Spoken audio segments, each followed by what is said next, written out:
to go back. What's this journalism student want to ask? My name is Zack. I'm 15 years old. I was wondering, what issues do you think are important to youth, and what are you doing to differ yourself from the other candidates? You know, when somebody ever asks you, what are you doing different yourself from somebody else, you know what you ought to say? I'm me. And either I work or I don't, okay? Now, let me tell you that there's a lot of issues that you are concerned about. One of them is the environment. Do you believe that there's global warming? I happen to think there is. And do I think there's climate change caused by humans? Yeah, I don't know to what degree, but I do know that we need to develop renewables and wind and solar and battery technology and hydrogen and fuel cells. And you know, the world's going to look so different whenever we get battery technology. And you know, they tell me they're going to have a low-priced Tesla. Maybe you can afford that, Shays. I don't know, but it's pretty cool. It's a changing thing. Let me tell you another thing. Where is it? How could I not have one person? Oh, I knew there'd be one. Give me that thing, okay? You see this? About 5 years ago, my daughters and I were in Florida. And they said to me, Daddy, what's that box over there? You girls don't remember, but it happened. What is that box over there? I said, what box? And I'm looking, I said, oh, okay, that's where Superman changes his clothes. And by the way, your mom and dad used to put coins in that thing to make a phone call. And the girls said, no way, no way. The constantly connected consumer, transportation, medicine, everything is changing at the speed of light, except for one thing, government. Now, when businesses, we don't have my debt clock in here, but when businesses, when they don't change, you know what happens to them, young man? They die. You know what happens when government doesn't change? You pay a big bill for the rest of your life. So we need to Uberize the government. We need to make it smaller. We need to get it to where you live, okay? Now let me tell you one other thing. Did you hear what, I get more phones this way, it's great. But did you hear what I said about you're made special? You go change the world.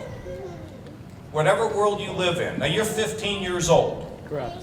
There was a kid that I met the other day, can't remember what state, I think it was in South Carolina. He was 7 years old and raised $1,600 standing outside of his house selling something to give to a police officer who got sick. That kid changed the world at the age of 7. I mean, so we have to figure out how we're going to take things into our own hands. When I was a kid, living in a blue-collar town outside of Pittsburgh, where my father carried mail, and my mother was, you know, had an opinion of everything, and really was smart but undereducated. In that little town, we didn't wait for the President of the United States to come fix us. Our hero was Roberto Clemente, the great baseball player. We didn't care about, well, that's my point. You see, I think that America's challenged on two fronts. One is we don't have the leaders who are being able to raise the performance of the people they work with. I mean, I've seen it in Ohio. I saw it when I was in Washington for those magic years. Few of them, till it all drifted away. But we need to have the leaders that can raise our game. And I want you to read about Winston Churchill and how people told him he was crazy. But at the end of the day, he saved them by getting them to raise their own personal lives to a higher level. But that's only one part of the equation. The spirit of our country doesn't rest in a president, or in a White House, or in a Congress on Capitol Hill. The spirit of our country rests in our neighborhoods, in our families, in our communities. And so many of us have thought, it's not my job anymore to do anything. You know, but it is our jobs. If you're a teacher, you sacrifice pay and you change kids' lives. If you're a nurse, you go back into the room at 10:30 when you're drop dead tired to tell a family, it's going to be okay. If you're a doctor, you make a phone call at 12:30 in the morning because you just can't sleep because you've got to call that guy or that woman with the results. And you know what? Sometimes you just call a woman who has been married for 52 years, who lost her husband, and you call her on Monday and say, we're going out to dinner on Saturday. We're going to take you out to dinner.